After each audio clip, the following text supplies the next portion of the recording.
for coming out despite the weather. I'd just like to give you a little bit of a brief introduction. First of all, for myself, who I am. My name's Ruben. I'm a local guy, grew up in Hilltop. I've lived in this constituency all my life, apart from the 4 short years that I spent in the British Army. And the reason I support George, he's a working class man, like myself. He knows where his bread is buttered.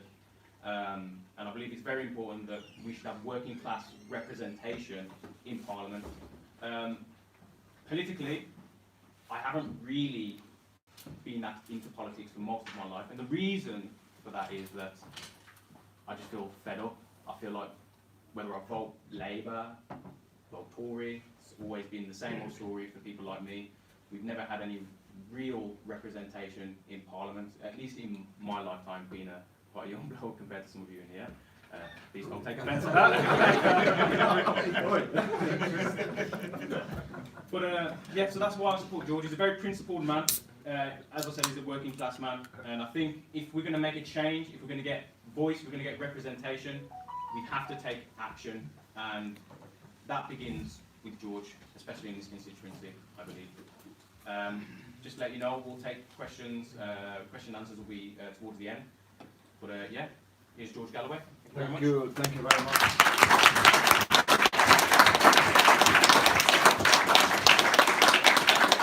Thank you, Ruben, and thank you, ladies and gentlemen, for coming out in such inclement weather for this official launch. We have actually been unofficially working in the constituency for more than a month now, nearly 6 weeks actually.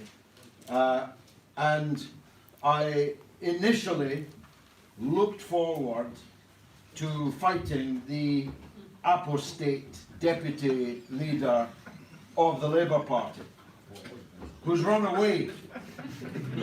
So I've empty-chaired him, and I'm going to address him periodically through the meeting. He hasn't half lost some weight. I can hardly. He's run away £20 million or £10 million.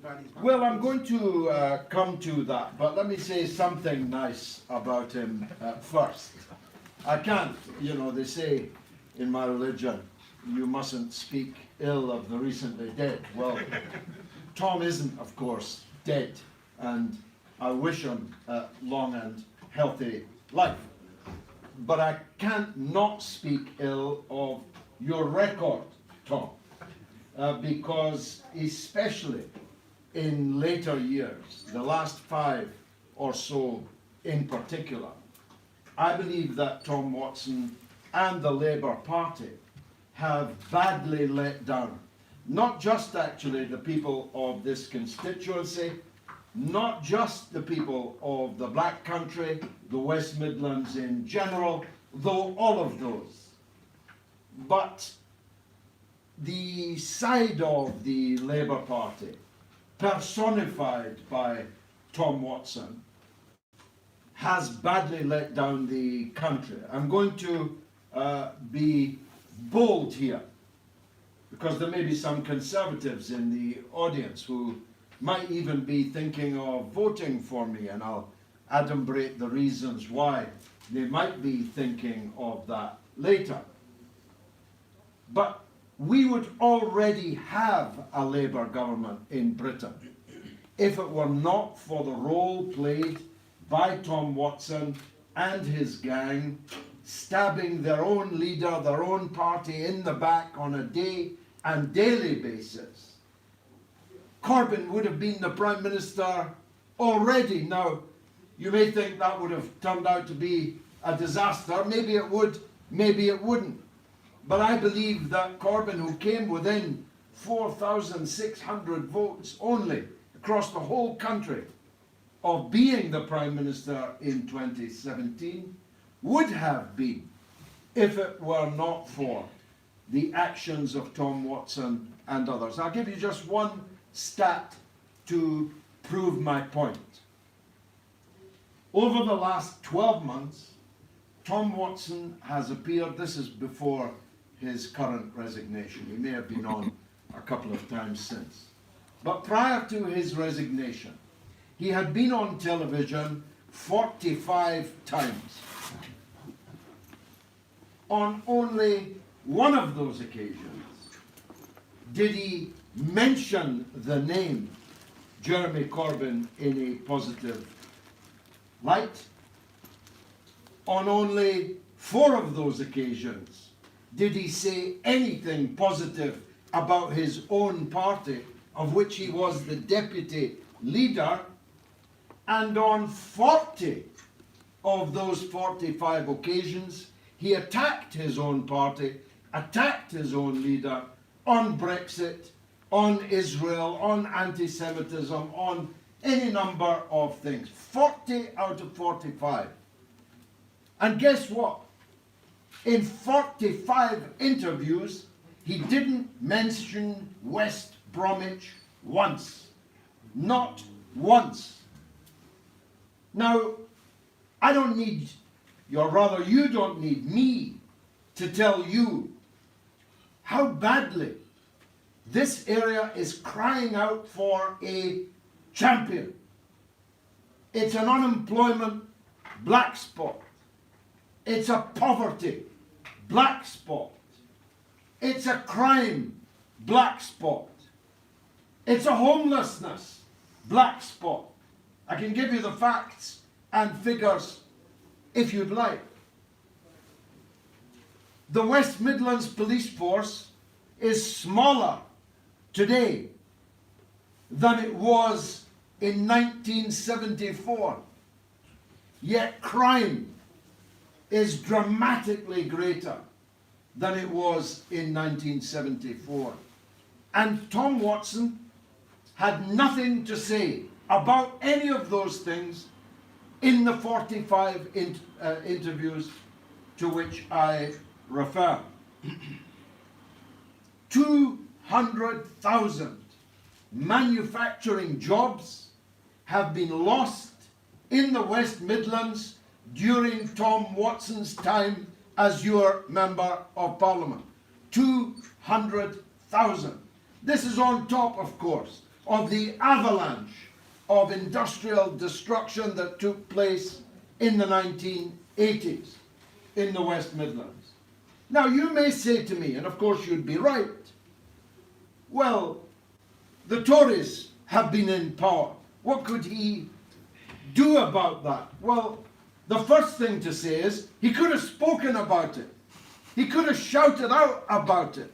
He could have raged against it. But he did none of those things. He could have organized resistance, opposition to it. He could have been leading marches, running petitions. He could have been doing all manner of things from the pulpit that Parliament provides. But he didn't do any of those things. And secondly, the Tories weren't in power during all of that period. Tom Watson was in the government. He was a part of 2 governments which had overwhelming Labour majorities and yet allowed the West Midlands to sink further into the quicksand of deindustrialisation, de-skilling, the transformation of what was once the workshop of the world. Literally, the greatest concentration of industrial and manufacturing and extraction industries anywhere in the whole world. And look where we are now. This is called the Black Country for a reason. It was called the Black Country because all the buildings were black because of the coal mining, because of the engineering, because of the great hive of manufacturing that this was. Now I come from that tradition. As Reuben kindly said, I'm from the working class, from the industrial working class. I didn't go to university, though I paid for Tom Watson to go. Even paid him a grant to enjoy it with. I left school and went to work in Michelin tyres. As I used to say in Parliament, I'm the only MP that can make a ZX radial tyre. Most of you couldn't even change one if you had to on the motorway. I was surrounded in Parliament, especially on the Labour side, with people who think Swarfiga is a Balearic island.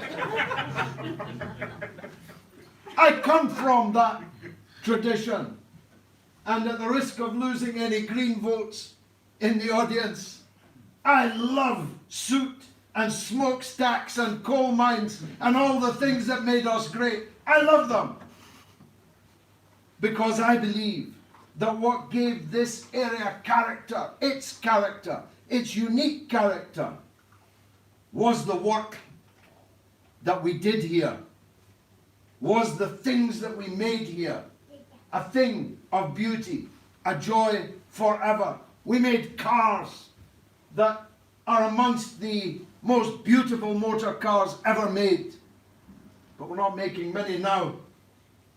In fact, we're not doing much of anything now. And I've said for the last 4 decades, you can't make a living for a country of 65 million people selling ice cream to tourists, especially in this weather.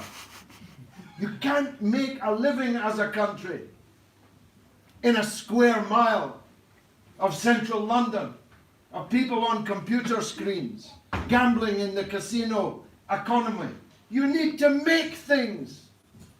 People say to me, well, the character of class in this country has changed.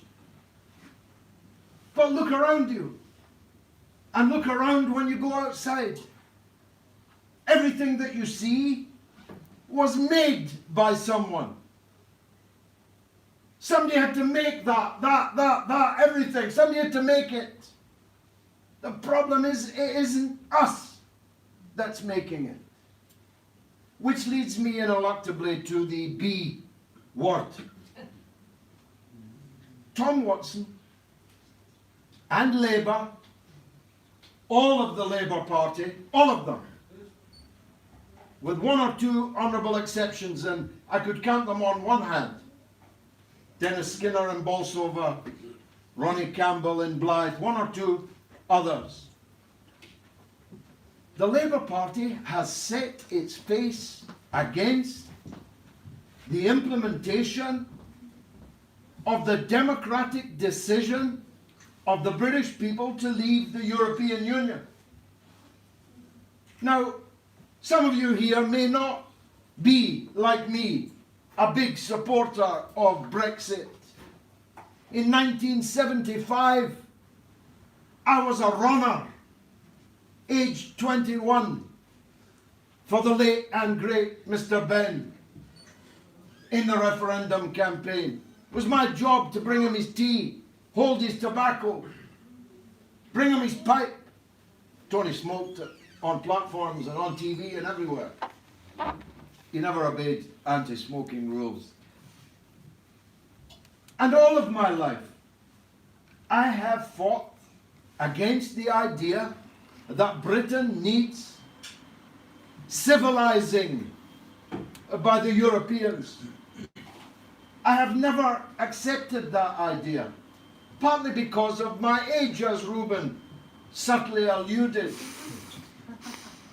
Because I knew Britain when it was great, when the unions were great, when the workers were powerful, when no government would dare take away the rights of working class people, because they knew that there would be a hell of a fight.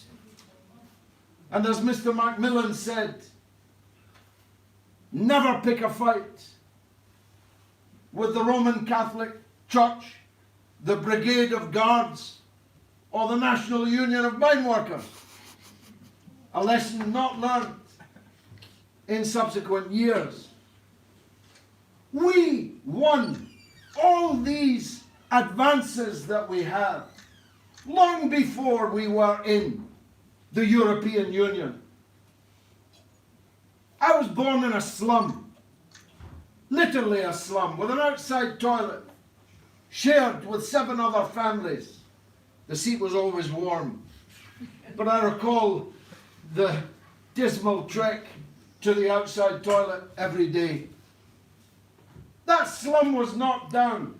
I grew up from the age of 5 in a council house, brand new, with a council clinic at the end of the road, cod liver oil, orange juice, malt to build me up. I'll need to stop taking that. My father worked in a factory that government had forced the employer to locate in the city where I was born. We were something.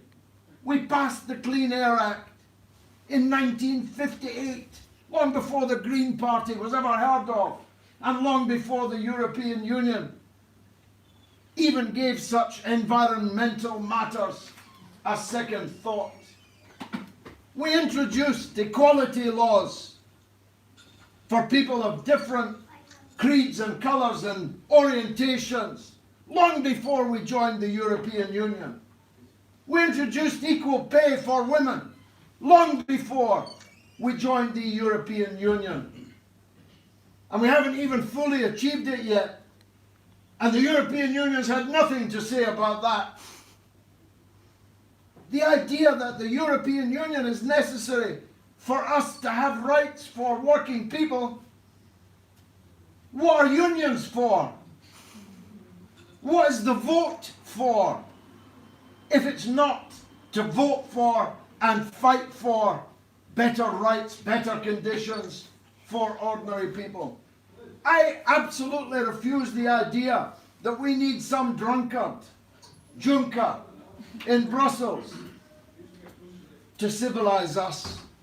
Because I believe in this people. Wherever they came from, whatever colour they are, I believe in them. I believe that democratically we can build a Britain to be proud of. But even if you don't agree with me about that, you must agree with me surely on this. If you tell people that you're going to have a referendum and the people's say will be final, whatever you decide will be implemented, and then when the people decide, you spend 3 whole years trying to wreck, derail, block the decision that the people made, you're asking for trouble. Leave aside the civics. I'm not that concerned about that. You're asking for trouble because other systems are available other than democracy. If people lose faith in democracy, what comes next? If people conclude that voting is pointless, what comes next? And actually it's a tribute to the stoicism, the stiff upper lip for which we're famous, that there hasn't been serious trouble in this country already, as people watched a parliament doing everything that it could to block the decision to leave the European Union. And the leader of that wrecking crew was your Member of Parliament, Tom Watson. And that's why I was determined to defeat him, because I believe that not only did he wreck the Labour Party, far more seriously, his course of action risked wrecking democracy itself. And that cannot possibly go unchallenged. Now, Tom ran away. He could have quit weeks ago. He quit on the first day of the election campaign. And before I got here this evening, I thought I was going to tell you that as the Express and Star put it, I'm the last man standing, the only man standing. But I see that the Liberal Democrats and the Greens have now appointed a candidate. But I was talking to my old friend Ray there, who knows more about politics than almost anyone in this room. Has there ever been day 3 of a general election in a constituency where neither the Conservatives nor Labour have got a candidate? What a shambles it is. I'm quite glad myself. It kind of should make it easier for me. And as I said to the young lady from the Express and Star, who's Labour going to parachute in? Because Watson left it so late that the local members of the Labour Party, who just reselected him a few weeks ago, are now going to have no say whatsoever in who their candidate will be. They'll just have to look up. You know how you look at the chimney in the Vatican for the puff of white smoke? They're going to have to just look up at the sky for the parachute. And when that parachute lands, they're going to discover who Labour thinks you're going to, like sheep, troop out and vote for on the 12th of December. Well, I've got to tell them, my experience in this campaign so far is that they're not very inclined to do that. Now, who might drop with that parachute? Well, one local fellow, I see he was wearing a hat on Twitter. I don't know if he was trying to make a point. Recovering from cancer, George. Is he? Yes. Okay, I beg his pardon. But it was a fine straw hat, let me say. He, I'm told, is Tom Watson without the laughs. He's a Tom Watson acolyte, a Tom Watson carbon copy. I don't think that will cut it. 18 years of Tom Watson, we don't need more of that here. Exactly. I think you've had enough of Tom Watsons and people like them. And we'll see on polling day if I'm right about that. But I got a call from someone who will have to remain nameless the other day.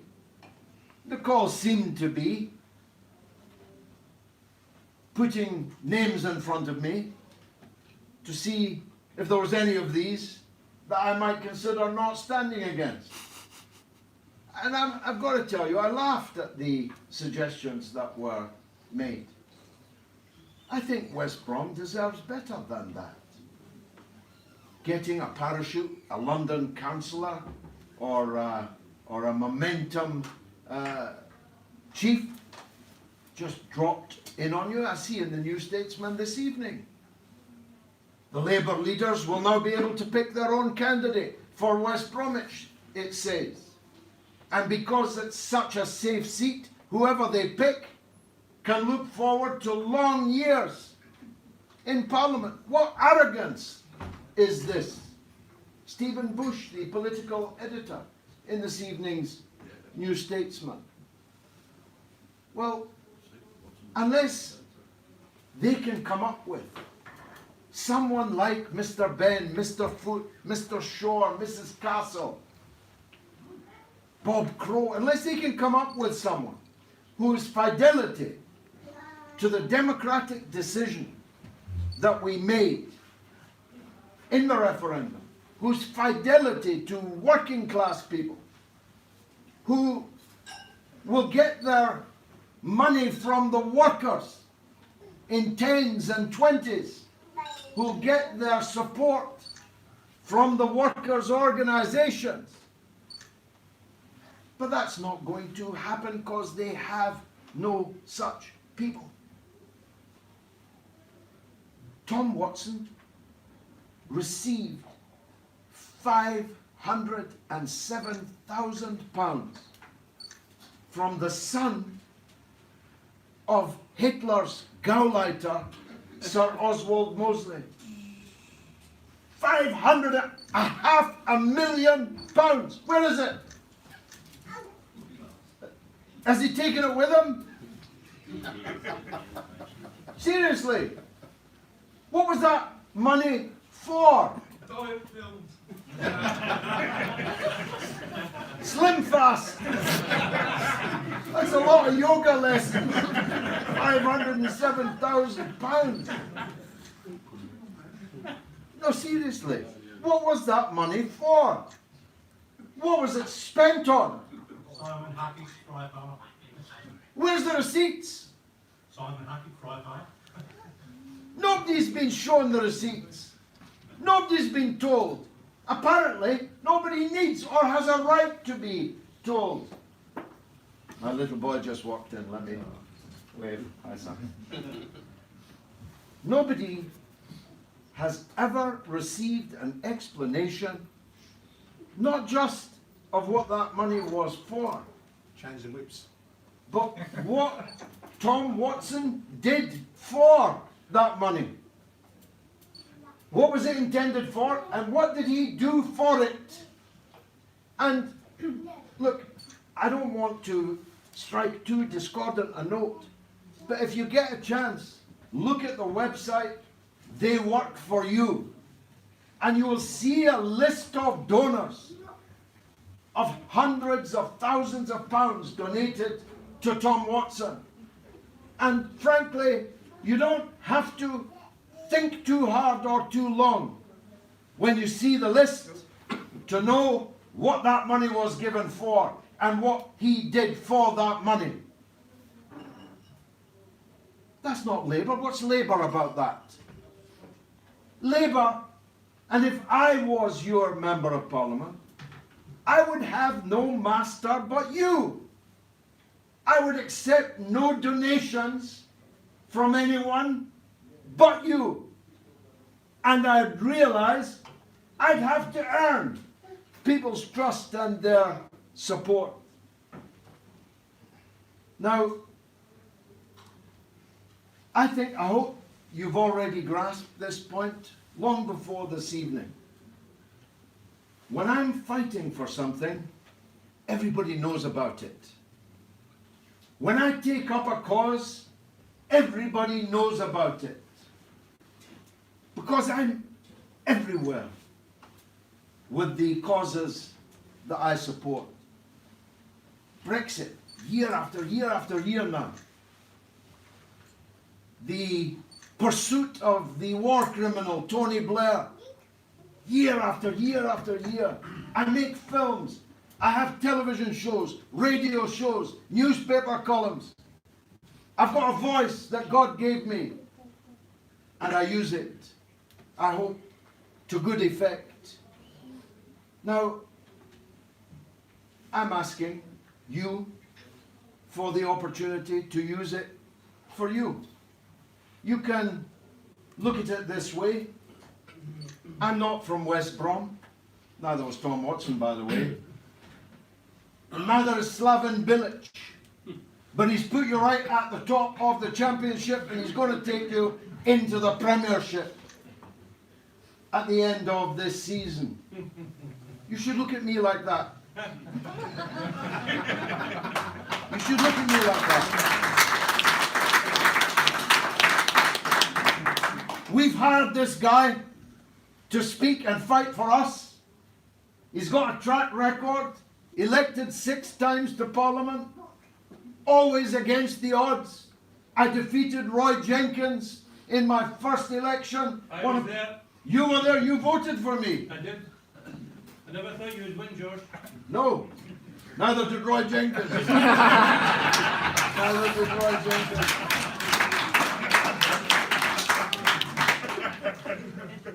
He was another fat deputy leader of the I knew I had defeated him when, in the pouring rain, I saw him coming down Byres Road, squeezed out of the roof of a Ford Granada car, in the rain, waving to the first floor of the buildings to non-existent voters. I thought, I've got him beat. He was a great EU man as well. He was the president, no less, of the European Union. And I beat Labour twice in rock solid Labour seats. And I'm planning to beat them again. My last point, and I said I'd return to it, is to Conservatives and other people who would not normally agree with me. If I had £1, by the way, for everyone that says, I never thought I'd agree with you, but I'd be very rich. I'm saying to those people, just lend me your vote once.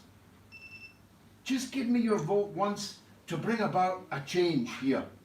To shake them up, to turn the tables, to turn the whole thing upside down. And I promise you, you will not regret it, because politics afterwards will be better. Because no one will take you for granted ever again. They'll not think that you can parachute someone in and then they'll be there for many long years, in the words of the statesman this evening. That'll never happen again. The greatest weapon, maybe the only weapon that you have got, is your vote. It's only one vote. One man, one woman, one vote. But if all the people in here and all the people we're meeting on the streets every day, if they all get together with their vote, it becomes thousands. And it can win. And it can change.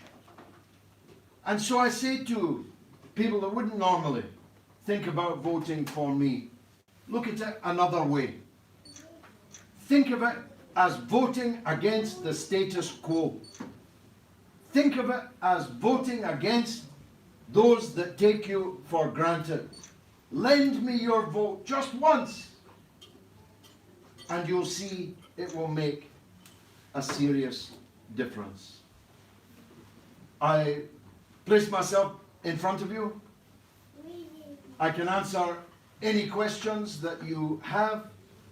We're going to have a meeting here every Friday night, except next Friday night, because I must be in Pakistan for 48 hours to address a conference along with the Prime Minister Imran Khan and the President of Pakistan in Karachi. So I won't be here next Friday. I'm leaving on Thursday and I'm back on Saturday. But every other Friday night, am I right, Paul? Yeah. We'll be here at 7 o'clock. I'll try and make sure the door's open for you, for those that come early. We'll be doing meetings in schools throughout the constituency, though we're having some difficulty with the bureaucracy in Sandwell Council. Maybe I should say something about that. I've lived and worked in many rotten boroughs, in many one-party states, and so I can smell them before I get to the town hall. You've been badly let down, not just by your members of parliament, but by your councillors and your council leaders and your top council officials. Of that, I'm already fully seized. And I assure you, if I'm the member of parliament here, these people won't know what hit them. I'll be like a gale blowing their doors wide open and shining a big, giant searchlight into every corner of what's happened over the last few years in the Sandwell Council. That's my case. I make it to you in all humility. I hope you give me the chance, and if you do, I promise you, you won't regret it. Thank you very much.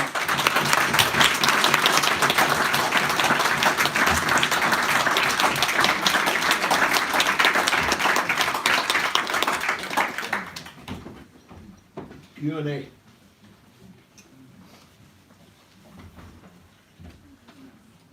Floor's open for questions.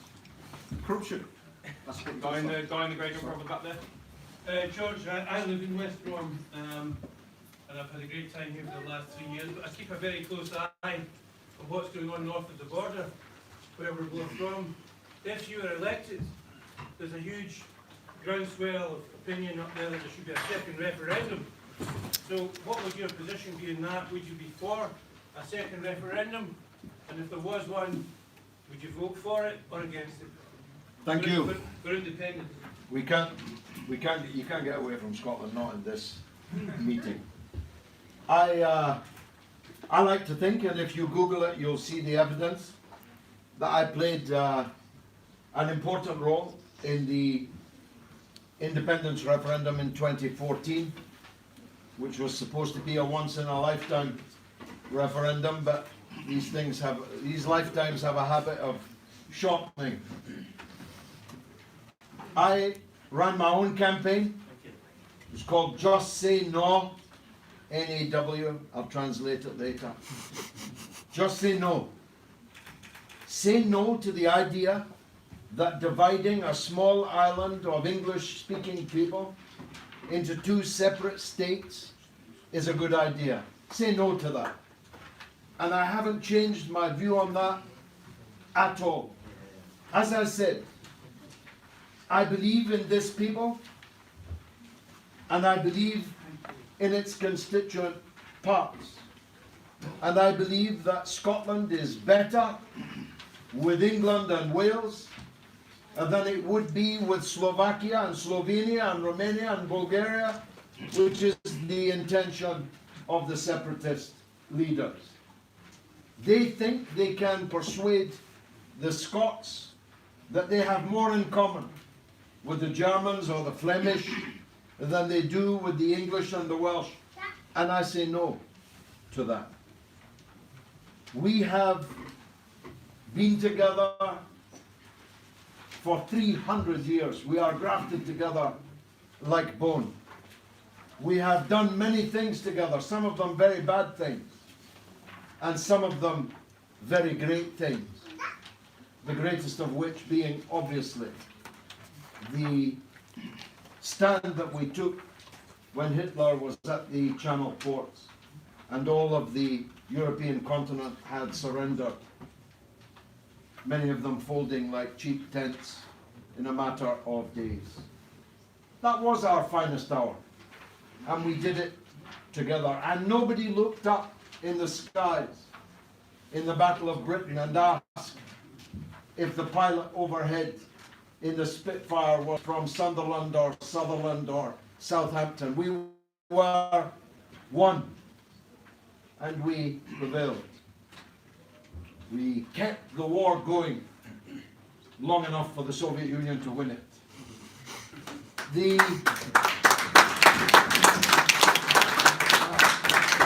I'm reading a new book about that very thing.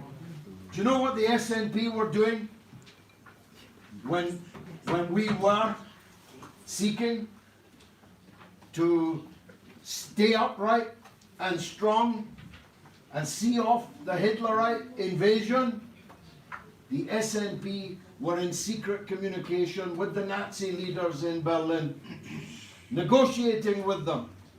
This is a matter of historic fact, negotiating with the Nazis about how they could profit and their separatist cause could profit from undermining the war effort, undermining the British state. So I'm wholly against Scottish nationalism because I believe it divides working people who have every other reason to be together. We're in the same unions, we work for the same employers, we watch the same films, read the same stuff. We are one people. And to divide the working people of this small island on the basis of phony nationalism would be reprehensible and against the interests of the working people. But I may disagree with you on one point, if I'm inferring your question properly. I don't believe in refusing to the Scots the right to hold a referendum. I think you have to accept that the Scots have the right to a referendum whenever they decide to have one. And if they have too many of them, you must trust that they will be subject to the laws of diminishing returns.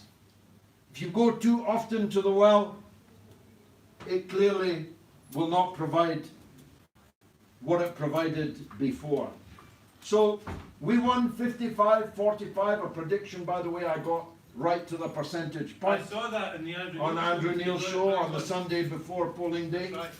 He asked me, how's it going to go? I said 55-45, and I was absolutely correct. And I believe the same result or better would be won if another referendum were held. I watched Nicola Sturgeon on the ITV News this evening, just before coming around here, with that voice that could cut steel. And the more she talked, the more I thought, I can't wait for the next referendum, actually. Because I believe that the Scottish people, how shall I put this? I can say to you, from me, we're careful with money. We know the value of money, and we ain't going to take that leap into the dark, either with the euro, or with the groat, or any other invented currency that we may come up with. So if I'm elected to Parliament, or if I'm not, I will oppose the breakup of Britain. Point.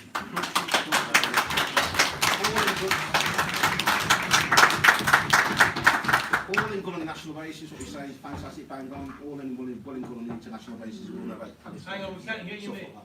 It's all well and good on a national basis, you're talking about Scotland and whatnot, but locally, we've got a major situation in this borough and in the West Midlands as a whole, in terms of corruption, public authorities. I've got a particular case, ongoing case now, it's been going on for about 8 or 9 years, West Midlands Police, and it's out and out corruption, i.e. my brother and myself got arrested back in 2011, obviously Trump took charge. Almost started in police custody, complete cover-up on the part of the police. The current Police and Crimes Commissioner sent through plenty of paperwork, clearly identifying the areas in which he should be lodging an investigation, refused to do so. The current Commissioner of the IOPC, Derek Campbell, completely shut it down. The police completely shut it down. The persons involved in this is the current Chancellor, Exchequer, brother, Baz Javid, yeah. Oh yeah. He done some stuff to derail the investigation into what the police actually done. Complete set from start to finish. Got in contact with Tom Watson some weeks back. I spoke to him 2 weeks back, came a letter outlining the case against the respective authorities and respective bodies who were all involved in this cover. He said to me before he announced he's going to resign, which I found was shocked, that it would be rising off the respective head of these organisations to get him to reopen the case. Nothing. Spoke to him, spoke to his secretary refused, tried to speak to his secretary, sorry, refused to speak to me. Completely shut it down. So what I'm saying to you, we've got a situation in terms of West Midlands Police, what they need cleaning up, the council needs cleaning up, and there's other public bodies that need cleaning up as well. So if you can turn around and say to me tonight, here and now, that you are going to put in place things or a policy or some sort of apparatus what will tackle these problems where the normal man and woman off the street like myself will come to you and say, oh, look, we've had problems with these people in authority and we're getting nowhere with it. Can you guarantee here and now tonight that you will definitely add in place a mechanism then for us to actually go forth and challenge these organisations or these institutions to get some sort of redress? Well, thank you. Corruption, of course, exists everywhere, but it flourishes in one-party states. Yeah. It flourishes when there is no opposition and where the officials know that if they can keep this small clique happy, their jobs, their sinecures in many cases are secure for the rest of their working life. You have to keep officials on their toes. They've got to be worried about the political representatives looking over their shoulder. I'll just tell you this story. I met a man at Heathrow. He was, for many years, the official at Heathrow in the Office of Deportations. And he told me, after he'd retired, that the officials in that office had my name flagged up. If I came on the phone, everybody had to jump to it. And I had a remarkable success rate, now that I can look back on it. Because, I mean, you wouldn't like to fight with me, would you? You wouldn't like to have me as your enemy. I mean, frankly, there are a lot of MPs, the officials don't even know who they are.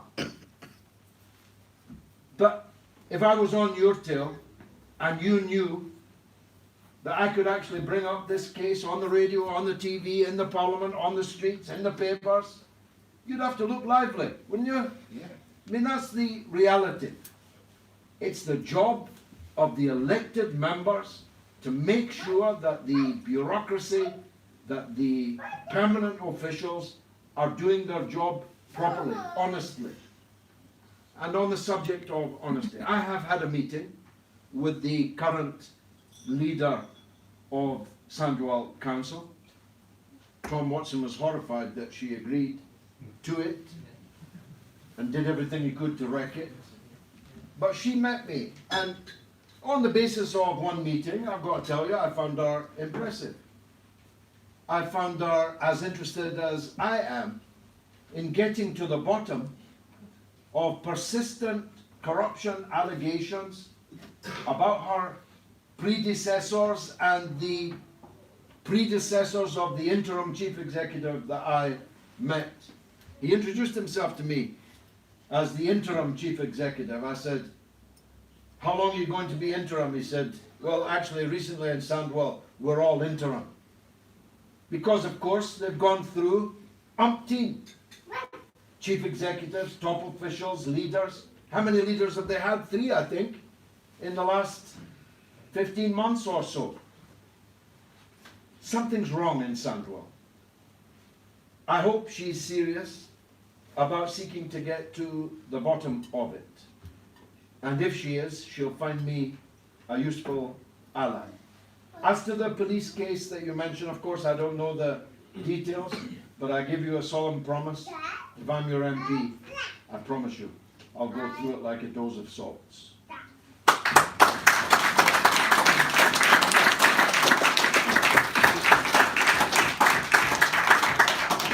Love at the back in the corner.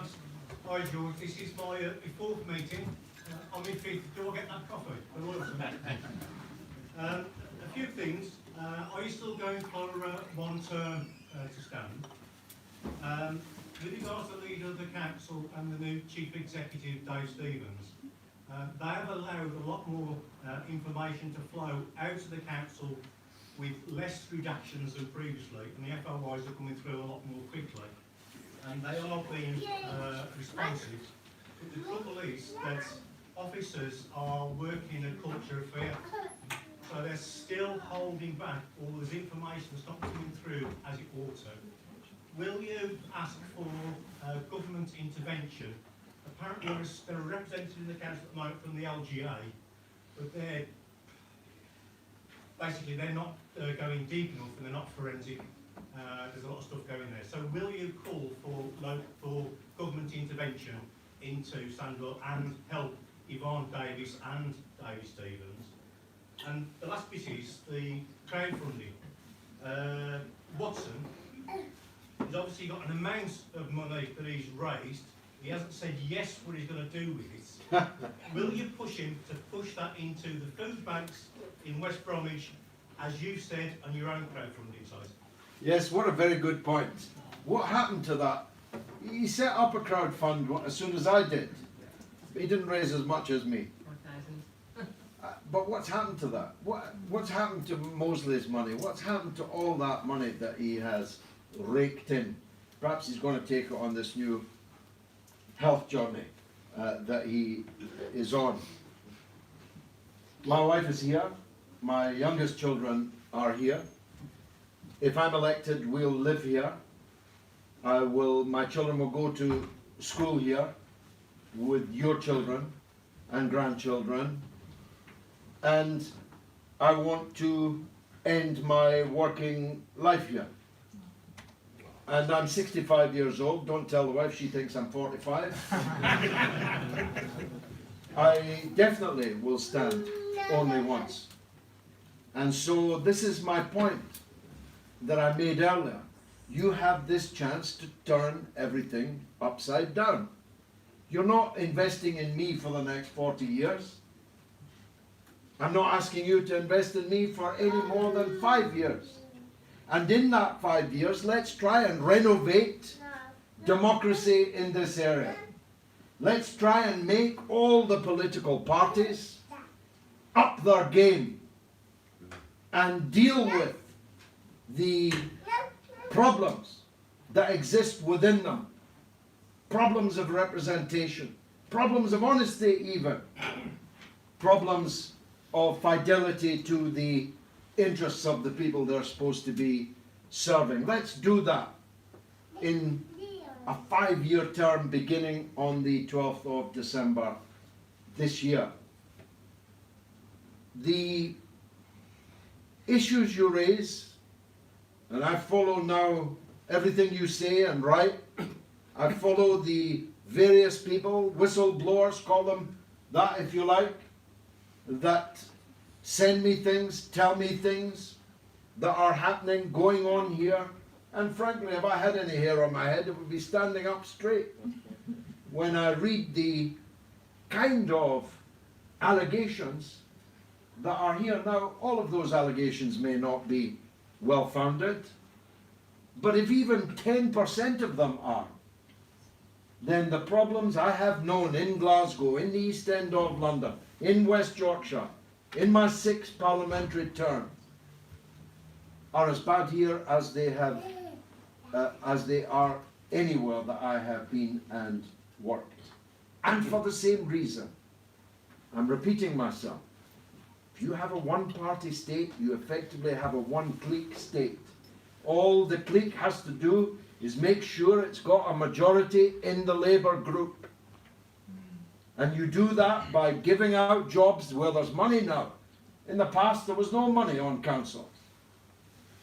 But you give them jobs, responsibility payments, trips here, there, and everywhere. You feed them, you put a nose bag on them, and they eat their way through the buns all day and every day in the town hall. And you keep people sweet. That's how it works. One clique rule, never mind one party rule. And we've got to shake that up. We've got to overturn the tables and start anew.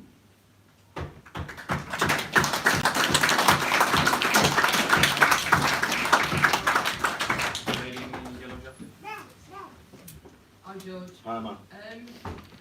What if you get in? What would you be doing for the people of Wednesbury regarding the sleeper factory that is planning to be built there by Network Rail? Because Tom Watson and his tribe have let the people of Wednesbury down regarding that. They have, and I have met with the action group, most impressive group of people. They represent some 6,000 or 7,000 people. And that's when I first realized that Tom Watson could be beaten. Because if 6,000 people think you've let them down, and your majority is 7,700, you're in trouble. And if Watson had been honest, if the council had been honest with the people, then the blow might have been softer. But it's this forked tongue saying one thing to one person, one group, and a different thing to another person, another group, that has left the action group and the people they represent boiling mad. Reuben lives near there. He came with me. We were powerfully impressed, and I've been doing my best with Private Eye and other places to get national interest in this story. I promise you, I'll lie down in front of the bulldozers if they appear. The proposal is monstrous. It will devastate the health and the quality of life of the people on the estate in the area, and for no good reason. This factory can be built anywhere. There's plenty of better places for it to be built. And one thing I promise you, and I can say this with my hand on my heart and with my record to be inspected, I have never said one thing in public and a different thing in private, said one thing to you and a different thing to you. If I have a reputation for anything in politics, it is speaking the truth. I might be right, I might be wrong, but be sure that what I'm saying, I believe it. And if I believe it, I mean it. And if I mean it, I'll do it.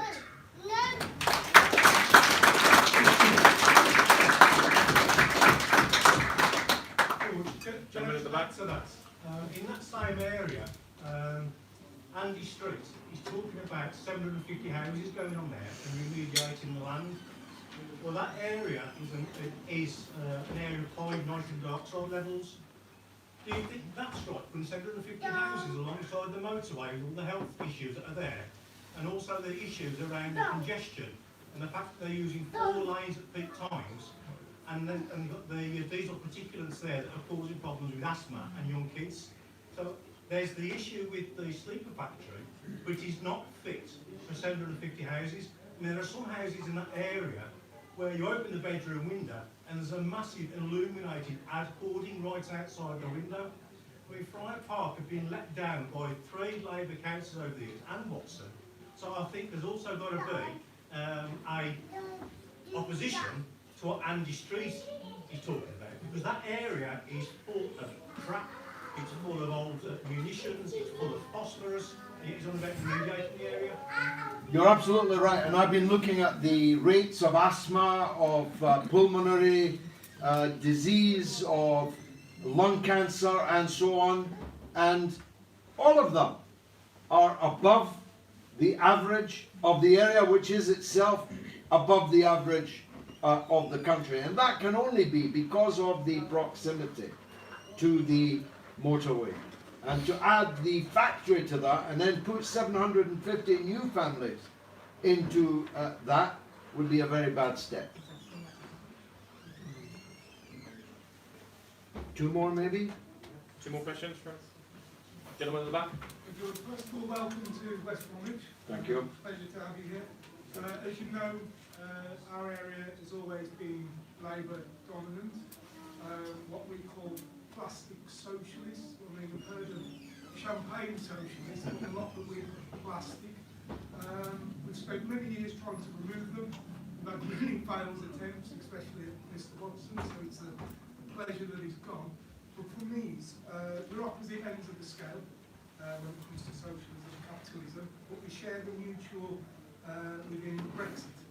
And that's really the core of this Brexit election, I think. But when you're elected, not I'm going to say when, the strongest candidate, can you guarantee us that you won't go down that plastic socialist routine with them, and you'll stay as an independent and represent the people of West Bromwich? Well, I can absolutely do that.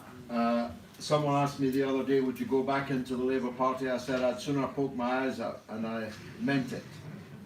Today's Labour Party is not the Labour Party I spent 36 years in. It's not the Labour Party of Ben and Shore and Castle and I never like to use this phrase because it gets misrepresented. I'm economically radical and socially conservative. I don't go for all these newfangled ideas of identity politics and liberalism with a small L. I ain't no liberal, neither capital L nor small L. So today's Labour Party, to me, is an identity politics crew. People are picked because of what colour they are or what their sexual orientation. I have no interest whatsoever in someone's colour or their sexual orientation or any other aspect of their identity. For me, there's only two identities that matter. The first is, are you here in Britain? In which case, you are a part of us. And two, do you identify with the rights of the working people who make all of the wealth which everyone should enjoy on an equitable basis? If you do, you're a friend of mine. Whatever difference we have on this or that is less important than those two identities. Of course, I'm an internationalist. I care what happens in the Congo or in Ecuador and so on. But my first duty, my first responsibility is here, to my own people, by which I mean our own people who are here, wherever they came from, whatever colour they are. If they are resident legally here, they're my people. And my duty is to them, first and foremost. So if you elect me as an independent, you have my word that I will leave office as an independent.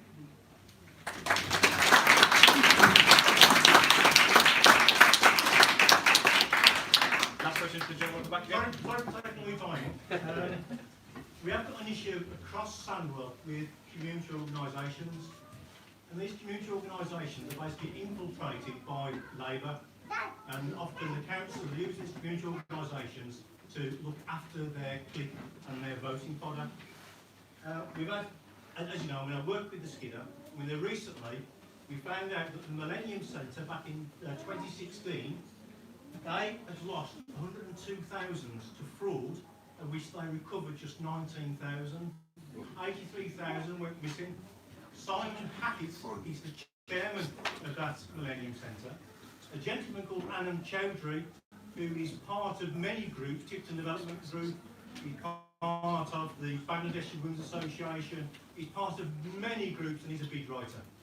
But all these groups basically are controlled by Labour.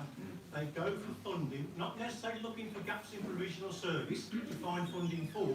They see funding pots and create a bid to suit. Will you call one for a rethink in Sandwell and the SCVO with regards to the funding process, where their monitoring reports and their outcome reports are made public, and also the Freedom of Information Act? Will you open that up and push for that to be applicable to community organisations, charities and community interest companies, KICs, that basically are used and set up quickly by these people so they're outside the realms of the FOI? I absolutely will. I'm against, except on grounds of literally of national security, of any exemptions from freedom of information. I fought for freedom of information. I think it's a vital, necessary lubricant to civic society. If you have no freedom of information, you're in the dark. And if you're in the dark, you can't find your way and you can't see who's picking your pocket. So your question is, of course, similar to your previous questions. It's about Labour corruption. And I have zero tolerance for Labour corruption, as I hope I've persuaded you. I have zero tolerance for Tory corruption either. And there's enough of that also. And perhaps I was remiss not to make that point. I have been all of my life accused of being a Russian agent. And now it turns out that it's the Conservative Party that have been on the receiving end of millions of pounds of Russian funding. If I'd known that funding was available, I might have applied for it myself. I've not had a ruble of Vlad, but the Tories have been rolling in it. So, one of my main roles, if I'm elected as the independent Member of Parliament here, will be a new broom. A stiff new broom. Trust me, they won't like it. when they see it coming. Thank you very much indeed.